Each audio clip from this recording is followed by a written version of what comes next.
and welcome back to Worlds 2021. We're here for the second game of this series between Galatasaray. I think I got it better that time, right? Yeah, beyond. Galatasaray. You just need to say it fast. I just had a couple of tweets saying don't say Galatasaray, so it's Galatasaray. Yeah. We'll try. If you're Turkish and you hate my pronunciation, tweet at me. I need the engagement. Anyway, here we are into draft. Beyond Gaming picked red side, as we heard before the break. Let's have a look at the bans. Well, Beyond, you're not going to get Aphelios, Draven, or Irelia. On the other side, Beyond have banned out Kiana, Zoe, and Kennen. And this leaves up the Bolulu's Ryze at the same time, so a pivotal one. So since that's not getting first pick, yeah, that is still Maoan's most played champion in summer as well, so that's still comfort going through it. But I honestly think Galatasaray, they did Beyond a favor by banning away that Irelia. Not something I was a fan on, seeing Liang into getting solo killed as well by Crazy. But with a Ryze pick now coming in through Maoan, you should have more pressure in that mid lane to accelerate some of these side lanes. And speaking of a side lane, Doggo himself have already locked in an AD carry. The Lucian, he was pretty tired of being pushed in on a tower. Yeah, it looks like he's going to go down across towards Beyond this time. However, Misfortune and Twisted Fate for Bolulu. So he's going to be looking towards, again, a roaming champion in the mid lane. Couldn't take the Ryze, couldn't take the Zoe because it was banned away. This time, he's going towards TF. But I already love this because now you know that we're going to be getting some proactive gameplay at level 6. You have to Twisted Fate with Destiny Gate and obviously the Realm Warp to come through from the Ryze instead. So whoever you want to prioritize, it is definitely going to have an easier time on that side of the map. The question now beckons, who do you want to prioritize? Is it Doggo on the bot side from Beyond Gaming you want to put this pressure, or is it actually up towards the top side? Because you are leaving yourself open with a counter pick. You can fourth pick a support here, like a Leona if you want to make a takeaway, and then you can save the last pick for Liang later into the pick order. Let's see where Beyond decide to go. A Mumu banned out as well. Once again, one of those champions where you ban him out to do the enemy team a favor. Doesn't have the best win-loss at the moment across the course of Worlds. Even seems to turn the greatest of players into slight nervous wrecks. We saw some engagers on that champ that don't tend to go with players' usual playstyle. Tahm Kench taken away from Liang. I like this. Also, is Galatasaray expecting, like saying, oh, if you wanted to play topside, weak side, we're not going to give you the pick that was so strong for you the other day. Yeah, so I think it's a really good adaptation. I wonder now then, are they just going to say, well, then we just pick another top laner instead? Now Tahm Kench is out of the way. Now now we can just go for the Jayce instead, which we saw yesterday. The first 6th level of the Jayce, you have the push in. But after that, once Tahm Kench starts getting his Devour, the lane actually flips and you get to have kill pressure with the Catfish. But now the question beckons, that is Crazy's most played champion. He's played it 6 times in summer, 1 time here at Worlds, and you know what, Medic? He has not lost on it yet. They do say that Gwen is perhaps immune to losing here for Galatasaray, and it will be locked in. Only the support left to pick out of the usual pool. Leona, definitely a possibility here. Probably one of the safest blind pick supports in the current meta, and gives you great follow-up with the Twisted Fate with the Lee if you can lock someone up. So here's the good thing. It is that there's 3 champions left. There's the Rakan, there's the Leona, and there's the Braum. If you pick the Leona here as Galatasaray, Beyond Gaming, they'll lock in the Braum. If they had picked in Rakan, then Beyond Gaming, they would have locked in the Leona instead. So it's like there was a few champions left. There's like rock, paper, scissor-esque. Yeah. And because of this, Beyond Gaming now gets to pick the Braum here to pair up with your Lucian. Works super well into the Misfortune and to get you that extra lane priority that we just saw that Galatasaray had with their own bot lane. So they're flipping the table a bit here. Expectations are that Beyond will have the push in the bottom lane with that Lucian Braum. Of course, Doggo always the key focus for the team from the PCS. See if they decide to put a little bit more impetus on getting him ahead in this game. Last time he was kind of left on an island for the first few minutes of the game, but he and Kino constantly won the 2v2, sometimes with a little help from the jungler. Let's have a look at these compositions in their holistic form here, Gorborg. Tell me a little bit about what you expect these teams to do. Well, I'm definitely looking at the 2 mid laners, and I'm looking at who can get that priority first, who can move around with their jungler first, because having this stale laning phase where you just stay in your lanes for the first 10 minutes, that's just not gonna cut it.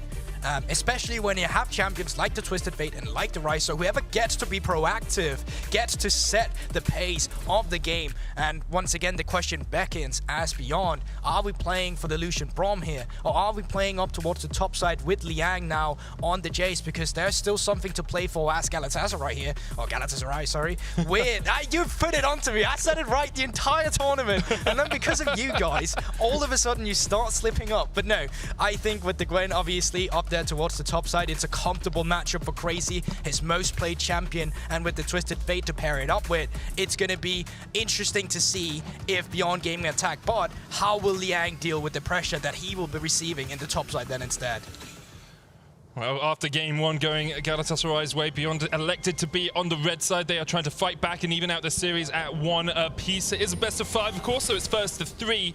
But after watching the early game from Galatasaray in game 1, I think if they were able to keep that momentum, they actually pretty much had that game in the bag. They had early kills on Mojito, Crazy was in a good position, and Beyond are being pushed back and we're losing every single lane. Here we actually see a little bit of an early switch as Liang is joined in the top lane by Kino, just in case Crazy decided to overextend. A not very commonly seen decision from him here as well, with the exhaust teleport on the Gwen instead of Ignite TP. The timing as well on that, just because of if Kino had stayed there just for 1 extra second, that'd be crazy. Having to burn at least an exhaust because you have no flash to run out of that one. But yeah, it definitely does give you a bit more of extra, what do you say, breathing room in the lane against Jayce. That all in, if he ever comes in with the hammer slam, well, then you get to have the exhaust down, you get to stay in your hallowed mist where you get extra resistances, and then you can start sustaining up, as we as often see you do on the Gwen. On the side of Beyond though, are they looking to get some vision control? Are they looking for more here? And it looks like they just want to have an early ward down to track Mojito into jungle, see how fast he clears, specifically because he will be clearing up towards the top side, which both junglers obviously will, which is going to be that start of the battle, just because you want to get that pressure going in the mid. You want to move it up. You want to get one of these lanes snowballed.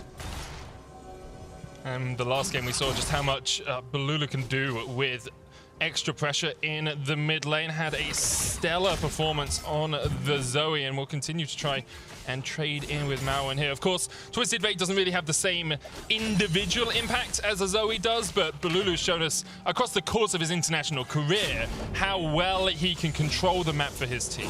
Yeah, and we've already said this about Galatasaray from the beginning they entered the tournament. If you shot this guy down, you realistically speaking shot Galatasaray down, because they've been so reliant on their solo laners. And this guy, obviously the catalyst in the mid lane, as we can see on the stats as well. So far with the 2 mid laners though, it is Maoan with the Ryze into the Twisted Fate that is receiving that priority, and that will get him the first move. So moving up towards the top side here, they have the intel on Mojito. They saw him on the ward on the Raptors. Husha, he has skipped camps. And with this moving up towards the top side, we could actually see an early dive here. You can see Maoan stacked a wave, Liang stacked a wave. It wouldn't surprise me to see the Beyond Gaming members move up towards this top side. You even see assistance pings coming out from Crazy. He knows that something could happen on this top side of the map. That ward will spot out Husha as he goes across. Maoan able to retreat. Bolulu with a gold card locked in, uses it instead to take the cannon. Now Husha can go in here. Wind becomes lightning, does proc. Mojito with a safeguard will get himself away from that fight, but Mojito yet to take any of this top side of the map. He is level 3. Husha with a single extra camp cleared so far. We'll get towards that level 4 a bit quicker. Liang trading, and as we look back and forth, you can see Crazy getting knocked back a couple of times. So good you had to watch it twice there as Liang pushes in towards that blue buff. That one's come across as well. Looks like Beyond might actually be able to steal this one away. Mojito sticking on the wolves instead. Wildcards come out from Bolulu, but Galatasaray will have to give up their blue. But this is so nice. Beyond Gaming, they actually have solo laners. What's that? Priority in top, priority in mid. I get to invade the opponent who didn't skip his camp. Super nice pathing for Husha in the early game. And you know what? We're not done in the bottom lane either, because they are coming in alive. Doesn't have any summon as well, just dead. This is the pressure that you can put on with Lucian Braum, really, though. And then another stun's going to come out to Zergsting. Crazy's joining the fight as Doggo tries to flange away. Exhaust goes down onto him. 1-for-1 trade, and everyone now is down here as a party in the bottom lane. I should have brought balloons. Bolulu's going to force Maoan away, but he flashes forward. And with the overload, will secure the kill. Crazy next on the menu. Galatasaray able to walk away, wounded, limping Kino. That's a lot of minions. Should have stand beside me. We'll be able to jump away to Liang. Finally gets out of that one, and it's so nice to see Beyond Gaming be proactive. It's what we talked about, Medic. The team that pulls the trigger often will be the team pulling out ahead here in the early game, and mid lane has been crashed here. So Bolulu, despite him making his way down there, had to lose this minion wave while the enemy jungler picked up the minion wave. So here in the Axe replay, we get to see how volatile Doggo can be when he gets some resources from his teams as well. They're the one who's pulling the trigger, which is great, but as soon as the teleport starts challenging, they start to be a part of this skirmish as well. I mean, 8 people in the bottom lane is something I've experienced a lot of times in my solo queue. Beyond very willing to invest the resources into this, knowing Mojito was on the top side of the map, knowing he could get a man advantage and continually trading. And let's take a breath, let's take a second to really take all of that in and see where we are in terms of state of the game. 1,000 gold lead now for Beyond, and they're looking for Crazy on the top lane. No flash, hasn't had it all game, still doesn't have it, Goldborg. No exhaust on him either, and no TP. Crazy lives up to his name by overextending a little bit. Liang should be able to secure this, misses the shock blast, and Husha will dive in for the final auto attack for the kill. And this is some of the tendencies that we have seen from Galatasaray in the past as well. Crazy, he loves having a high forward percentage, he loves taking control over his own lane, but because of this, he will disrespect the enemy quite a couple of times, and this is why mid lane priority is so important for this game, because if there's no one covering up for your bad habits, or just, you know, the habits of extending your gold lead like that, you're gonna end up suffering. So Husha, once again, solidifying himself in this game. They will have to pay the price with the Drake going over to Galatasaray, but going off accelerating the early game lead here, you take it as Beyond. And the question for Galatasaray is, can they do what Beyond were able to do in the last game and actually mitigate some of this early bleeding? Because right now, Alive is caught out once again. Galatasaray started up the Cloud Drake, and because of it, they lose 2 kills. They have to get out of there. They lose the Drake. It's 4 kills, 5 kills to 1 in favor of Beyond, a 2,000 gold lead and the first objective. Super nice from Beyond here. I was talking about having to give up the Drake, but you know what? Don't care about that. Pick up the kills. Get the objective for yourself. You have a gold lead. You have the first objective. Rift Owl spawns in 1 minute and 30 seconds, and by then you can look to equalize even more. You know what? He's not even done forcing flashes off Mojito. And this is where Husha is just so good. Realm Walk coming in as well as Maoan looks to try and catch out that Lee Sin's going to chase forward. Maoan, overload? Okay, yeah, We don't talk about that. That was a bit of an oopsie. I've got it. Have you ever listened to Kobe? Yeah. That realm warp sucked. Man, you're a genius coming up with right? these things. It's original. Where do you get it from? I don't get it. You know how NA steals all the EU players? We steal all their catchphrases. You know what? Fair price, fair price. Dying there, obviously, it sucks a bit, but in the end of the grand scheme of objectives, you don't lose all too much of it. You'll still be able to come back into lane and pick up the minion wave, get the priority for a potential Rift Owl in the future. But going back to an objective we had just before, Galatasaray seeing the enemy jungler on the top side, feeling confident starting this Drake, but Beyond Gaming with a very quick response and punish in being down here so quickly afterwards to pick up the kills and pick up the objective, putting them in a very favorable position. As the culling and ticking on Zergsting as well, and Galatasaray just in such a difficult position here. Really no way out of it for them. 2,000 gold behind every lane, getting forced back. CS leads in top, CS lead in bot. You can see Doggo, most gold in the game by almost 1,000 over Alive right now. He is in such a powerful place on this Lucian. We saw like a semblance of this in the last game. Doggo and Kino were behind when they were playing into this Lucian Braum matchup, but here Doggo and Kino have just taken over that bot lane with these 2 picks. Completely, and you know, they have 3 lanes of priority and first move here, but Galatasaray, they're here to contest, but they don't have that bot lane here. There's going to be 5 members of Beyond and 0 of Galatasaray in a bit. Yeah, Bolulu was on a ward. He's going to have to flash away, and now Galatasaray should just back away from this. Mojito still looking for it. Liang's going to slow him up and force him away. Galatasaray still looking for this fight. The Rift Owl will go down. They want to continue pushing in. The Turkish representatives want a little bit more of the action. Unbreakable going out. That's a great bullet time's going to rip through them. Liang has to flash away, but he's already killed off Mojito. And Galatasaray just unwilling to give up an objective, continue to push in. The needle work goes wide as Doggo refuses to take his shot. And that's just a bit greedy. Beyond Gaming, they had the entire setup. Bot lane was pushed in first, which meant the Doggo, Kino, they would be up there. Jayce obviously getting the priority against Crazy, and then Maoan in the mid lane. And Galatasaray, they just wanted to get in there and out-teamfight them. They wanted to find their leads that way when they in turn could have just pushed in the bot lane. They could have made a cross map, but they decided to answer the play and they lost out on it. And Beyond now in such a strong position because of that gold board. Rifthold picked up first dragon of the game as well. 2,000 gold lead. In prime position to take over this game. Galatasaray looking very much on the losing end of this one, and we'll see if they can find a way back into it, because that's what Beyond did so well in game one. They were able to fight back from a losing position. Yes, they lost the game in the end, a lot of that off to, you know, a couple of great smites coming out from Mojito, but here Galatasaray do need to find an avenue to approach this game. Yeah, but the compositional difference here is just a bit greater than it was in the other game. This time around, you're relying heavily on Mojito to find a kick into you together with the Braum with the Twisted Fate. And you have to do it to create a man advantage, because if you fight them head on right now, the wallet on Beyond, it is just bigger, and because of that, they're going to be winning out on these fights. You can already see the early mythics that's coming through. The Gale Force, thank you, Mastercard, and then afterwards, the Gorge Ringer from Husha also here, which just makes it so much more difficult. This is Kino. 1v2, obviously his mid lane is behind him, but they can't get anything on the map. You see how passively Galatasaray have to play. They're just backing away from it, and Husha will be able to secure the Scuttle Crab gifted over to him by Kino, by his support. Beyond with a 2,000 gold lead, very much in control of this game. I want to see where that Rifthold is put down. I've yet to really see much movement from these mid laners. Maoan starting now to team up with his jungler and try and make some forays into the enemy jungle, but with the exhaust down here onto Liang, needlework connecting, snip, snip, snip, snip, snip, snip! Destiny comes in, there's the gold card locked, and Bolulu will kill the Jayce. That's one of the cross maps we wanted to see, but the problem here now becomes that you don't have a Rift Herald, you don't have to wave to punish on any of these plates, despite Liang being down. He also has to teleport, so while it was a nice roam, you're losing out on the mid lane. Maoan can now move down, and now you can accelerate the pressure. 2 TPs available here, and there's the Rumble going in behind them as well.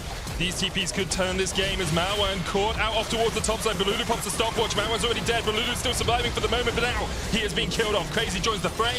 4v4 on the bottom lane. Husha does still have that Rift Herald, has to wait, of course, to be out of combat to put it down. Both TPs expended for the side of Galatasaray. TP still available here for Maoan. Galatasaray staying 4 players strong down towards this bottom lane, looking to defend. The wave's going to push in. Husha can just put down that Rift Herald, but you want to get rid of that next plate before you do, because of the bulwark, because of the extra defenses. They can't do that, so he puts down the Rift Herald as the wave is cleared out. TP used by Maoan, and Beyond want to continue this fray, want to continue a Barney, want to continue the fight in the bottom lane. Husha forced away, waves cleared out, Rift Herald will charge in, but not able to take down the tower. But I think that's fine. What you really want here is also stacking on your objectives on the Drakes here, because you could have just let the Rift Herald go down, move yourself up towards the Drake, and with the reset timers coming through from Galatasaray, I think you're going to be able to do it anyway. So yeah, Husha and Maoan is going to move on towards the Drake, while Doggo and Kino, they continue their siege on the bottom tier turret, so they're still losing out. They're losing a bit of minion waves in the mid lane, but all in all, you're super happy about this exchange. Beyond continue just to find all of these incremental advantages. We'll have another look at this play, because Mojito looks for it originally. Husha was always waiting in the wings. Yeah, and they're just waiting for the respawn timers as well for Liang in the top side. You can see 1 minute till he respawns. Maoan getting a bit too confident, getting a bit too deep, thinking he can find that dream flank that we so often see on a Ryze, but at this point in the game, it was a bit too easy for Galatasaray to turn on him. And then after this, it just becomes an extended fight into the Rift Herald, into what we saw afterwards with the objectives. Not happy. Not happy at all. Just a small mistake that can cost you so much in a fight like that. Both Maoan and Bolulu pushed a little bit too far, pushed a little bit too greedily with their TP and Realm Warp respectively. And now we see Beyond with a sizable chunk of change in their back pockets. 3,000 gold ahead. Doggo already completed the Gale Force. Yet to see a Mythic for Alive on this Misfortune. Yeah, not a lot of mana left on Alive here, but the setup is good if you want to collapse. There's a jungler and a top laner here, and they have the vision. Yeah, Hex flash away from Zergsting. That's one of those. You see the second player coming and you're like, nope, don't want a single piece of that. Maoan here trading onto Bolulu, who locks in a gold card. Yet to complete a Mythic of his own. Actually, both mid laners yet to get that Everfrost. Maoan should be able to walk away from this one. And once again, Galatasaray actually only playing 2 lanes of this map. They're looking for something down towards this bottom lane, but while all of this is happening, Doggo is going to get plate after plate after plate off that top side. Sun's coming in. There's the gold card as well. Husha, Crescent Guard away. Mojito caught underneath the tower. Zergsting will fall. Bolulu stepping past the tower as well. Liang flashes in. There's the exhaust. Bolulu's going to get caught out by Kino. Dodges the Fisher. Superb sidestep by him. Alive's now going to flash away. Crazy joins the fight as well off towards the top side. Husha and Maoan. Kino should be able to jump over to his teammates. Ends up being a 1-for-1. It's a top laner for support trade. All for one, or 1 for 1, but the fact that Galatasaray had to invest their entire roster in making that play work, while Doggo alone on the top side of the map is clearing away the waves, is getting solo experience for himself, is getting a turret for himself. You can take a look at the gold. He's sitting at 7,000. The closest behind him is 1,500 away, or close to at least. It's a huge lead for Doggo, and it's when we talk about how Beyond like to invest resources into Doggo, it's not purely everyone is ganking for him, it's also how they give him plates, how they give him gold, how they give him CS. 30% of the CS in the game between the 15 and 30 minute mark goes into that AD carry's pockets. We'll have another look at this dive, because it was an attempt at coordination from Galatasaray, but Husha actually plays it really well. He does, and he has the... Does he have to go? Yeah, he already has the gore trigger as well, so going for this dive is just insanely ambitious. He already has the ultimate as well to make sure that they won't pile onto him, and after the fight really breaks out, I mean, Bolulu's just lucky that he's not getting taken out. Maoan's ultimate could have been way better if they wanted to clean up these kills as well. So all in all, as Galatasaray, despite you losing the play as hard as you did, it could have been way worse. Some fancy feet by the Turkish players to avoid that fight. Colin coming out, Zergsting's going to eat it up. The Eclipse, of course, will keep him a little bit tankier than he would be otherwise. Zona flag back up to Doggo. There's the bullet time cleanse into the dash away. Unbreakable, of course, very good into MF. Can just block up a huge amount of that damage from the bullet time. But Kino and Husha are down to half HP. Mojito, yeah, you got to know that they're waiting for you there. Don't click that control ward, don't go for it. And the gold lead continues to extend little by little here for Beyond. 4,000 gold ahead. Well, there are some signs of life for Galatasaray.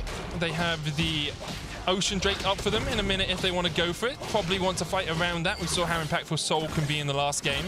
And they're also going to be able to get this Rift Herald, you would assume.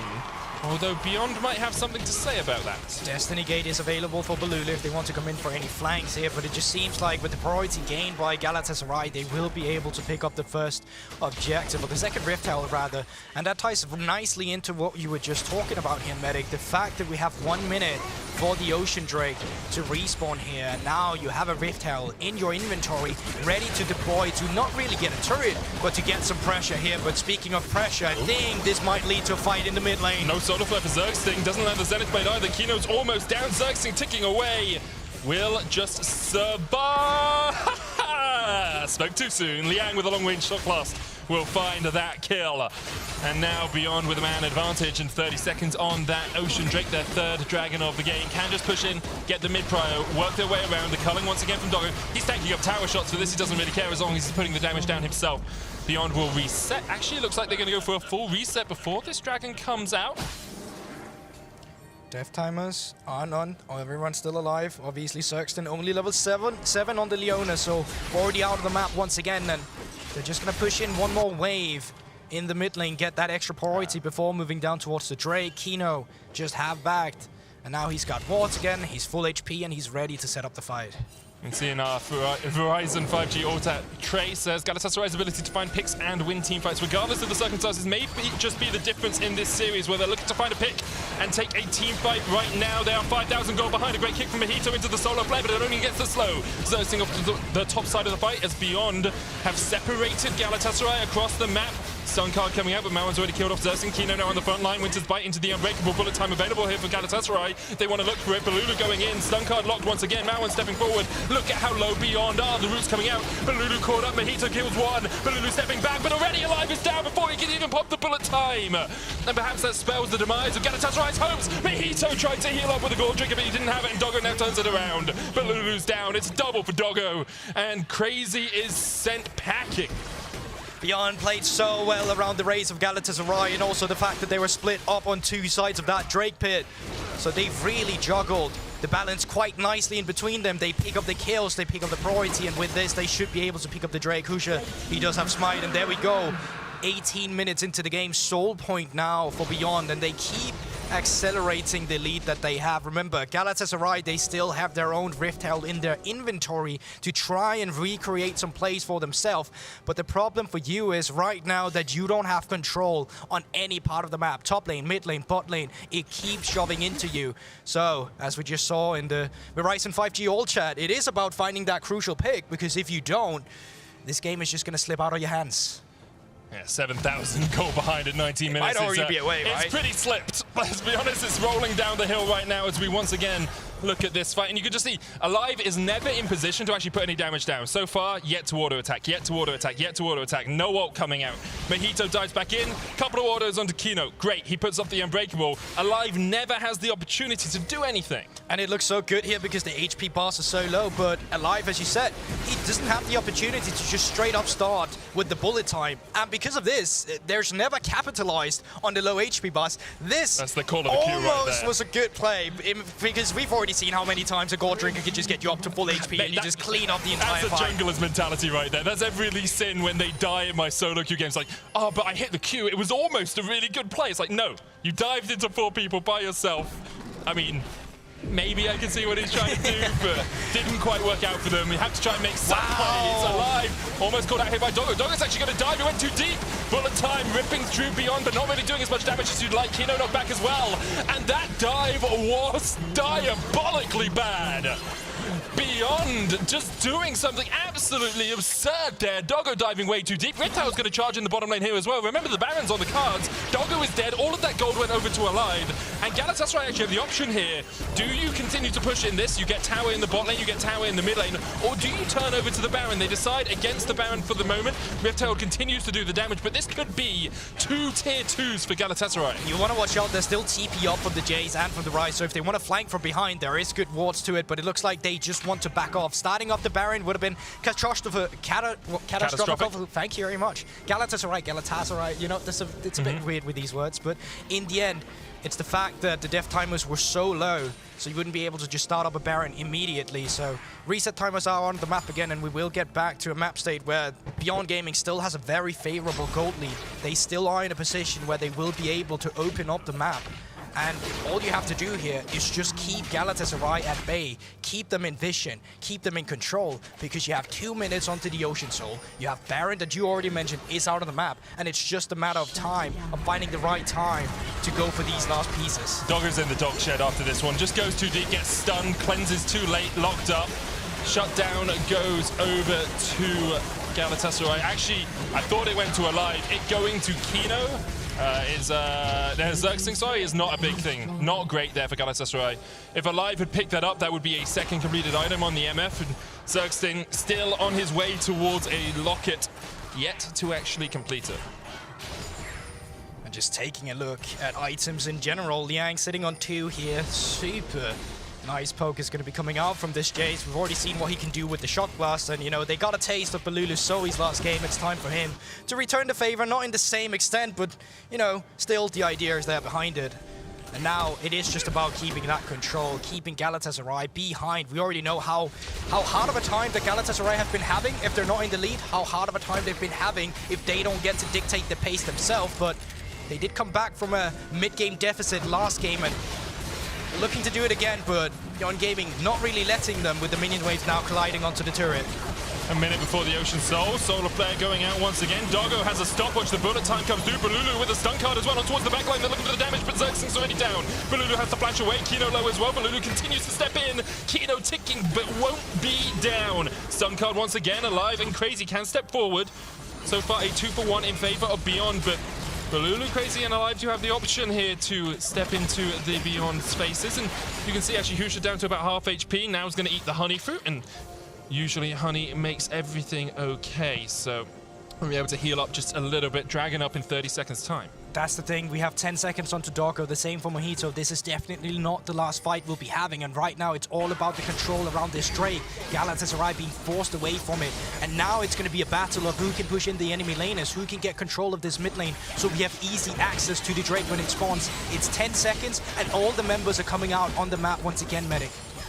Doggo off that reset has now finished an Infinity Edge alongside the Essence Reaver and the Gale Force. This Lucian gets any time to auto-attack in a fight, he is going to absolutely tear through Galatasaray. But with the Dragon started up, Mojito actually going to be out of vision here. Everfrost used by Maoan. Mojito, they don't know he's there. The Unseen Lee is the deadliest now. He clears away the fast automation and the Dragon. Left alone by Beyond, but he's just going to tank it up. Safeguard coming out as well. Bullet time, about a quarter of its cooldown left before Galatasaray will have that option. Bolulu on the flank. They're looking for Doggo. He does have a cleanse though. There's the solar flare. Doggo aims to dodge to the back of it. Crescent guard used by Husha. Doggo fighting down towards the bottom side. Carlin comes out, and Bolulu has been killed. Now I'm going down as well, but now alive. What damage can you do? Doesn't still have the bullet time. Husha's down. It's shut down, and now the fight continues. Crazy. Forcing Maoan and Kino back. Doggo low. Mojito goes in, gets one. Doggo's going to try and kill him across the wall. Dragon secured. Realm Warp coming out from Maoan will escape. 2 for 2 so far, but Galatasaray were able to take the ocean. Does Doggo step forward? Crazy, you could turn this one. You could go for it. I'm the devil on his shoulder. Instead, he listens to the angels instead and backs away. Ocean Drake secured for Galatasaray is huge for them, means no soul so far for Beyond. But this is already a big weakness for Beyond. We look back to the game just before, and that bush in the ocean map, they just keep ignoring it. They forget that even exists, and because the vision control is not there, it's easy for Galatasaray to still contest it. And I think Crazy specifically in the backline on this Gwen did so much damage and scattered the fight despite Beyond fighting the good pick on Bolulu in the beginning. I think Doggo is kind of distracted, and Galatasaray, they know Bolulu. If Doggo focuses him, he's dead, so they go in at the same time. Yeah, so here you see Mojito coming in that bush once again, and it's so easy for him to get access onto the pick. Here's Bolulu going down, as you mentioned, Medic, and look at Crazy in the backline here, making sure he's zoning away 3 members by himself. Doggo has to dash away. Because of that, he's out of the fight. Maoan can't get in, and Kino does his best to steal it with a Winter Spite and pays for it. Because of this, they get the kill, but they have to get out. And they still keep Galatasaray in the game despite a 6k gold deficit. Mate, what are you doing? Zergsting behind enemy lines. He's going to be doing his best Owen Wilson impression as he tries to sneak past that one. Oh, doesn't even get the room for his overload would have used, and Zergsting's able to walk away. Honestly, who blames him? Who anticipates? You're probably there shot calling, talking about what the setup is going to be. You'll walk into the river, and all of a sudden there's a Leona in the top side just casually walking away. It's like when you, I mean, living up to his name in StarCraft, when you send a single drone into the enemy base and they're just running away from the roaches as much as they can, just like trying to sneak away. Manages to escape, did get a little bit of extra vision for his team, but slightly surprised that he survived. Gwen pushing in the bottom lane, Crazy with that TP. It's actually in a good position. Realm Warp used away here. Mojito looking for the flank. 4v4 right now on the bottom side, but Crazy is able to take a tower off towards the bot side of the map, so that's more gold going over to Galatasaray. Only 6,000 between these two teams. Remember, that was up to 7.5, almost to 8 at one point in this game. So Galatasaray actually slowly eking their way back, at least in terms of gold. Exactly, but it also just comes down to the fact that you haven't been able to fully extend the gold lead or actually capitalize on the gold lead you have on Beyond right now. You take a look at the inventory meta, you compare the 2 AD carries, and it should just be easier playing for Doggo. He's 3.5 item. Alive haven't even finished his own third just yet. And this becomes a good thing for Galatasaray because the further this game gets extended, the less and less and less the gold lead actually starts to matter. It's all a proportional thing, right? Like if you're 5,000 gold up and both teams have 10, well, one team has 10,000 gold, one team has 5,000 gold, you have 100% more gold than the enemy team. However, if it's even, then it's even. As the solar flare goes out, they look for Doggo. Zergsting falls back. Mojito with a kick onto Doggo, but he's going to flash across the wall, and there really wasn't any follow-up for him. Mojito trying to trade on to Doggo. He is down, but the bullet time! Dodge this, says Alive as he takes down a double. And Beyond Gaming were hoping they could channel their inner Neo, but they got taken out. Husha now trading with the Crescent Guard. Crazy a little bit too deep. Alive flashing forward. Look at the damage on Doggo, but he doesn't have enough to kill him off. He will still kill off Husha, and now in the end it's 2 on either side. Alive heard we've only been talking about the solo laner today and decided that he needs a highlight play of himself. That bullet time fighting 2 members, absolutely amazing. And then flashing in for the third one afterwards. Pivotal, but Bolulu, you don't have vision up here. This is not your territory. You just TP'd in. Doesn't know, he doesn't know. He backs away. Doggo's going to jump across the wall. Bolulu. How would he know? No stopwatch. Where are the cards? Destiny out! And he manages to escape. Smart decision making there. Could have looked to try and trade in. But unless he picked a gold card very quickly, and I mean, even with that, Doggo had a cleanse. It was a difficult fight for him to take. Look at the damage across the board for these two AD carries. Doggo 6,000, 3,000 ahead overall, but Alive started to catch up with fights like this. Yeah, still very much how we anticipated it to go, but it actually a really nice pick coming in from Galatasaray. The laners being out of the map once again from Beyond, and it's something they're struggling with every time they're in a 1-3-1 situation. The people who's clearing waves in mid lane are just messing up their timings, and you end up getting caught off guard in a situation like this. But you know what? 30 seconds, medic, and there's still the Ocean Soul for Beyond to fight for, but Galatasaray obviously want to continue with their own game here and try to get any picks they can. Gold lead down to 4,000. Galatasaray slowly chipping away at it. Mojito caught out though. Glacier Fisher dodged away with the safeguard, and once again we have a battle for a soul. 2 games, and it feels like an infinite amount of battles over these dragons over the last couple of matches. Galatasaray now the ones on the back foot, but Beyond have been leaking money over the last few minutes. Cullen going out, Doggo chipped away at, and that's the ultimate out from the Lucian. Of course, can rebuild that relatively rapidly.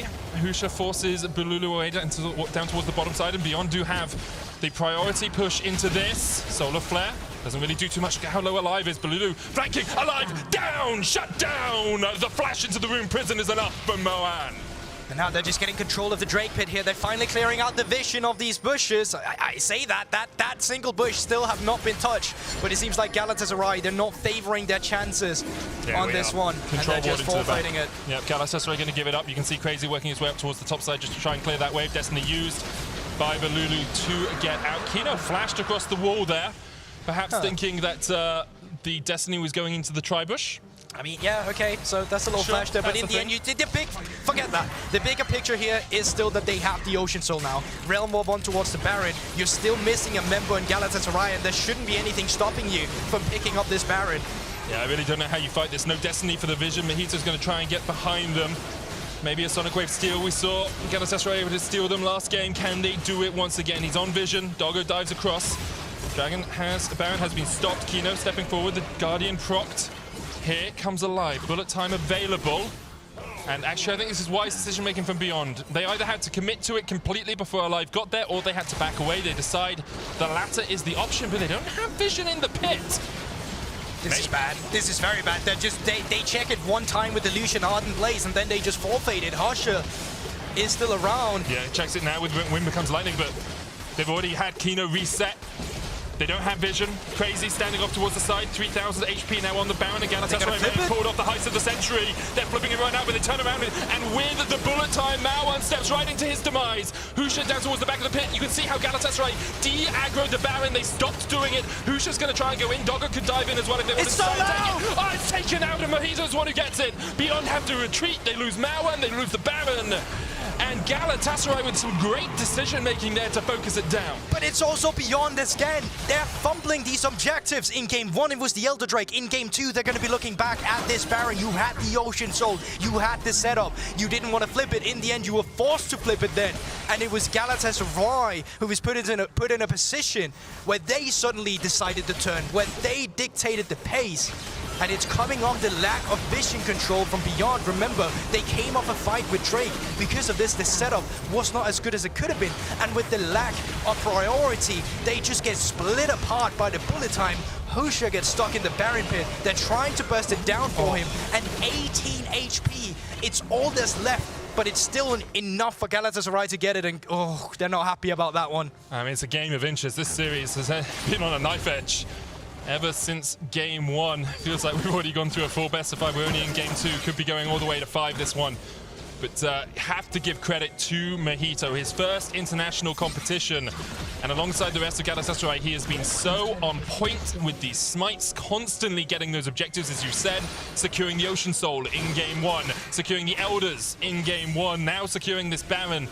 Has totally turned this game around, because Galatasaray were fighting back, but into an Ocean Soul Baron, doesn't matter if you're even-ish on gold, you are just so far behind in stats. Now, 2,000 gold the difference between the teams, and it's Galatasaray who have that Baron to push in. Also, before we came into today, we were talking about how Beyond Gaming in the late game, you know, finally getting to play for these team fights would be the essential way of them winning some of these fights. But Medic, from what we've seen in these games, it has been the exact opposite. Every time we get to a point in the game where it's about playing for the objectives, they start slipping up. When you play the bigger map, when you start going for the 1-3-1, a person is getting caught off guard, and it's letting the tempo go back into the favor of Galatasaray. So now with the Baron buff, they're opening up the map themselves. They're making sure that they're playing on their strong side now with a Twisted Fate, with a Gwen in a side lane that no one so far is responding to. And Beyond have to kind of recollect themselves, recompose themselves, understand they are still very strong. You still have a 4-item AD carry. More of Mount Morty is now complete on Doggo if in case he ever gets caught out. Has that little bit of extra magic damage shielding, but on the other side, Galatasaray are scaling as well. 3-item Gwen. Like, remember the days when Gwen was released and she could rip through you with 2 items? I don't want to. Well, 3 or 4 items is kind of where Gwen becomes that monster that she once was. Alongside that, you have Twisted Fate, who now has Void Stuff alongside the Rapid Fire Cannon, even has an Oblivion Orb for a little bit of healing reduction. And you can see 25 minutes, 6,000 gold, the deficit for Galatasaray, and now dead even or thereabouts. You can throw 728 gold out of the window and give it as a tip for both these teams for how exciting this series has been so far. And Beyond, they're going to have to get better at this objective setup, because I'm going to be honest with you, Medic, it's going to come down to that Elder Drake once again. It's going to be what's going to be deciding the second game in this best of 5. And right now, Beyond, they're doing a decent job at it. They have top lane pushed in. Maoan can now back. He can take care of the bot wave, and they can get control of this Drake area. But you take a look at the inventory, you take a look at the map. The pink wards and the ward in general, with the TP flanks you see as well, is favoring Galatasaray. There's not that ideal vision just yet. It is starting to be picked up now. I mean, where are the wards on the side of Beyond? Like, no control ward on your top, no on mid, none on jungle, 1 on Kino. It just feels like overall your vision is going to be lacking. Of course, they have put some down on the map, so I don't want to say they're not buying any, but it's a difficult road to walk when you can't replenish your vision. And the reason they have the vision down right now is because they have the control. Crazy was taking care of that top wave, so it went exactly how it should have. Maoan bought you time, you could lay the vision down, but now when they're going for resets, it's going to be Galatasaray that can take control of the mid lane again, or at least they'll try to. You can see Doggo investing in culling just because of how pivotal the setup is now going to be. Crazy out on the flank here, and there is TP wards as well, or just Bolulu with a Destiny to come through. Crazy on the flank. Galatasaray looking for the team fight, and here we go. Kino stunned up. Look at the damage already onto that support. Sonic Wave hits a minion, the cannon getting in the way of Mojito, but the chase is on, and here we go. Zergsting in, the bullet time coming out as well, but it's immediately cancelled by the Glacial Fissure. Husha has to pop the Crescent Guard, Realm Warp used onto him, flashes, manages to get away. Zergsting low, caught out with the Spell Flux. What an escape by Husha, 1-for-1 so far. Both supports are down. Both supports down here, but that's luckily not the worst case scenario going into this Elder Drake. As Galatasaray now, you can just start it up. You don't have the kick, but ultimates are missing as well on the side of Beyond Gaming. No Crescent Strike for Husha. Realm Warp not there either, so you can't make the great escape, and this is going down fast, Medic. 4,000 on it, Galatasaray looking for it. Husha, can you steal it? Can you get it? No, it's secured by Alive. Now Galatasaray should be able to turn this team fight in with a heartbeat. Stopwatch is coming out Alive, trying to keep himself alive. Bolulu doing the damage from the side as well. Beyond trying to win this one out. Doggo doing so much work, but they're so low. It's just too strong. One more auto attack would be enough. Doggo still surviving. Doggo not quite down. The more keeps him alive. Bolulu has no mana, and because of that, he has to walk away. Kino's on the chase, and he might not be able to escape. Flash, ward, Winter's Bite, concussive blows with one more auto attack will be enough. Didn't want to take the kill, gives the killing spree over to Maoan, and what a fight from Beyond at the Dragon Pit. How they navigated themselves with their summoner spells, not their summoner spells, just their overall control of their champions there to not get taken down by the wildcards or the Sonic Wave. Is this it? You're asking it. There's 15 seconds onto Alive. I don't think they can take it just yet, but they can get the inhibitor, and they can reset for the Baron. 17 seconds on Mojito, 15 on Crazy, and Bolulu still 30 seconds before he's able to join the fray. Holy moly, what a series this is. Fighting for their world's lives, both these teams unwilling to give an inch. Beyond definitely sprung into life today because across the course of the rest of groups, they have not been the same caliber. Baron started, Crazy TPing in, Zergsting going forward, Solar Flare, bullet time available. The Solar time, Glacial Fissure coming out, there's the bullet time, really not going to do enough. Husha pops the Crescent Guard, Crazy on the chase as well, but Zergsting's already low. Husha, the first target counter TP, Bolulu joins the top time, and look at the damage coming out from Crazy, but once again, the Realm Warp from Maoan is perfectly positioned. Stun card locked in, Kino will fall, Mojito onto the backline, Beyond have overextended for the Baron, the kick comes out, Husha chased out, a triple for alive, he kills off Doggo, one more left for him to take down, Crazy takes it, and only Maoan survives. Galatasaray can counter push. Over 30 seconds for all of them, they have a minion wave here, Maoan here has to clear this some way or somehow, but it's way too late. No, he doesn't have the TP, Realm Bomb is not there either. Galatasaray, they're going to try and close it now. They have to save the wave. Only the cannon's still alive. If that cannon dies, this is done. 15 seconds on Kino. Everfrost onto Maoan. The cannon's still alive. They're taking up the tower. It's alive. He's going to be able to do it. The first Nexus Tower falls. Maoan pops the stopwatch. But perhaps this Nexus Tower's just going to go pop while that's happening. The Nexus Tower's taken down. And Galatasaray, with an incredible victory, go 2-0. Who said this team cannot come back? Who said they can only win with a gold lead? Well, I did. And now I'm eating my own words.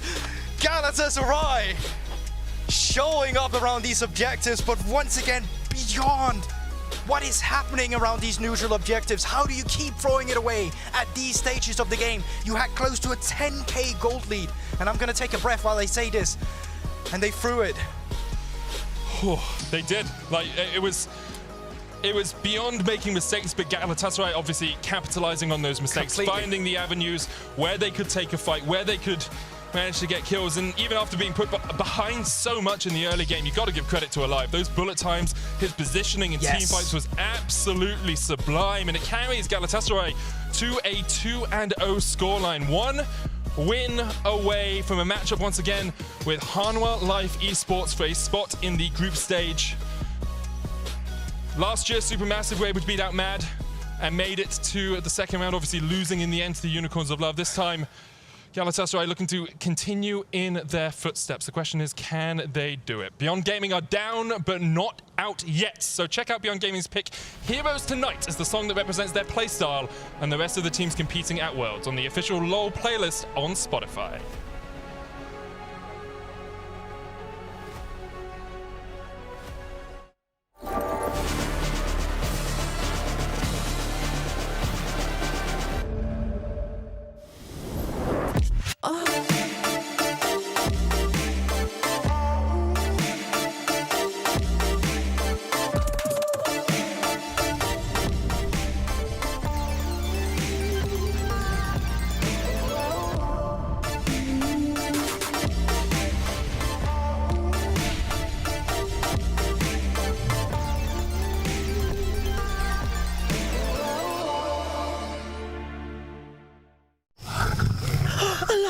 Oh yes, the king of the jungle.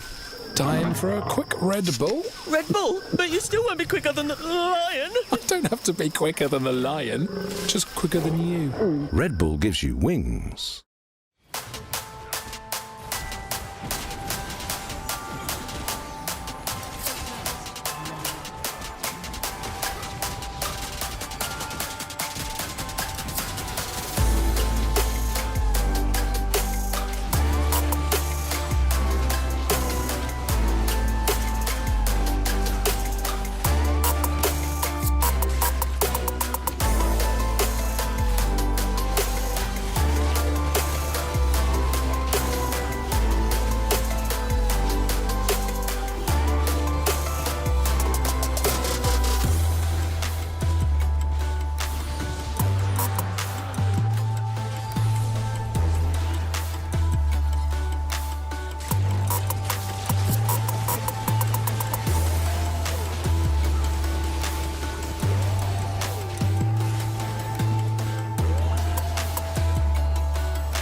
In the play-ins knockout stage, it's do or die.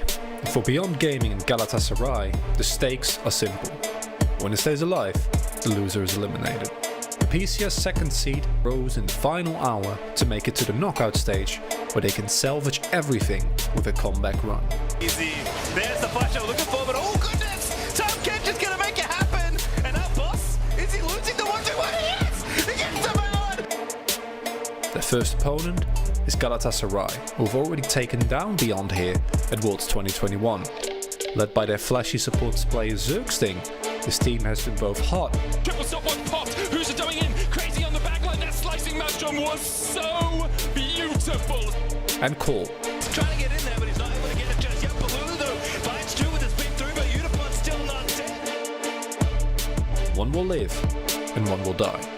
Everything is on the line as Beyond Gaming and Galatasaray face off. Welcome back to Worlds 2021 in the State Farm Analyst Desk, where if Beyond Gaming is going to salvage their Worlds run, it's going to take 3 games back to back after they drop this one to Galatasaray. Another comeback victory for our blue-sided squad here on this one. Again, I'm a little flabbergasted about how it all happened, because this one felt even more in the hands of Beyond before it went the other way, Emily. What are neutral objectives? But a state of mind.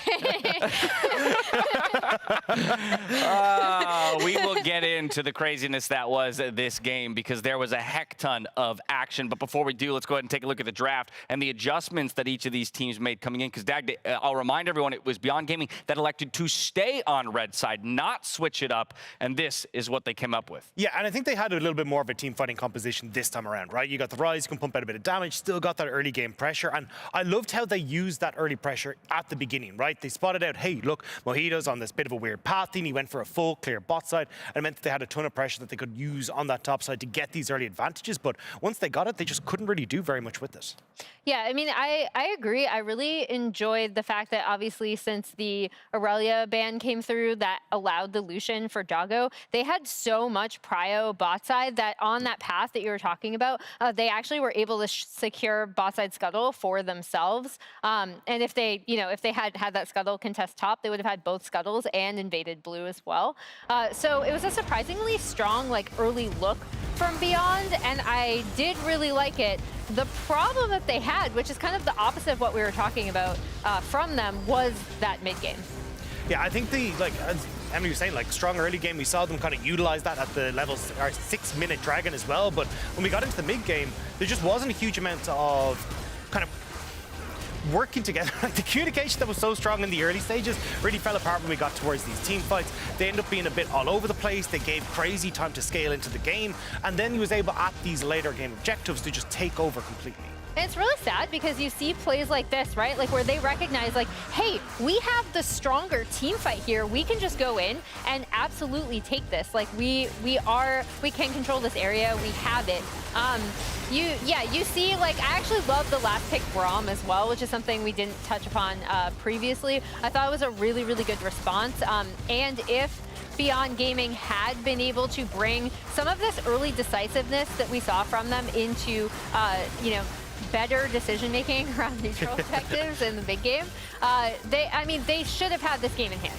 Yeah, and I think the big one was, we saw the Braum in these early stages having that big impact, but when we got to those later points, Alive was finding these magnificent misfortune ultimates. It really did feel like there wasn't that core setup to be okay, as long as we got the Braum, we can play through this front line, we can actually play these fights correctly. But as you can see it in these team fights here, right, you've got the wraparound there where they're able to exploit the fact that you don't have a huge amount of vision control there for Beyond Gaming. Crazy's able to just completely disrupt Doggo, and from that point forward, you've got Alive who's kind of free to do what he wants in the back line. And I love this from Galatasaray, because when we were talking about them previously, we're okay, they do like to suffocate people early. They do like to play around lane pressure, which we saw in game 1, but we're not sure if they'll be able to act on the windows that Beyond Gaming can give them. Well, Beyond gave them a ton of windows, and I think they executed really well on them. Right, by all accounts, this was an action-packed early game, and as we have mentioned many times already, Beyond Gaming, a number of good looks from them to build that that lead, but you have to be able to close it out, not give those openings, because Galatasaray has shown time and time again that they are a team that will take advantage of it. And I found it quite interesting how big team fight for Beyond, which looked like, hey, maybe they can push to end off of it, and it goes the other way. 2 games, 2 souls, and the team with it This is the thing. loses. It feels like you've gotten like, all right, cool. Yeah, let's run this in scrims. We get to the 50-minute mark. Ma's ahead. Right, lads, we got this covered. Let's just move on to the next one. Because once we get to this mid-game point, that's where we're seeing so much of this fall apart. Is the decision-making around these neutral objectives, like the Dragon and this Baron fight that you're seeing on your screen, that's given the opportunity for Galatasaray to find the comebacks, pick people off, and again, just not being set up correctly by Beyond Gaming.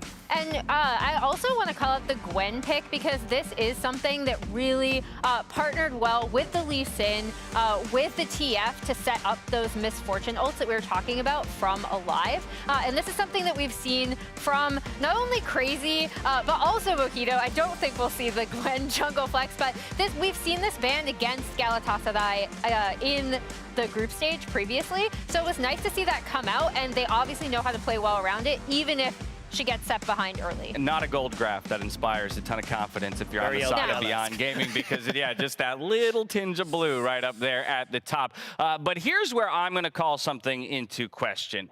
Looking ahead at Game 3, Beyond again with side selection, choosing red.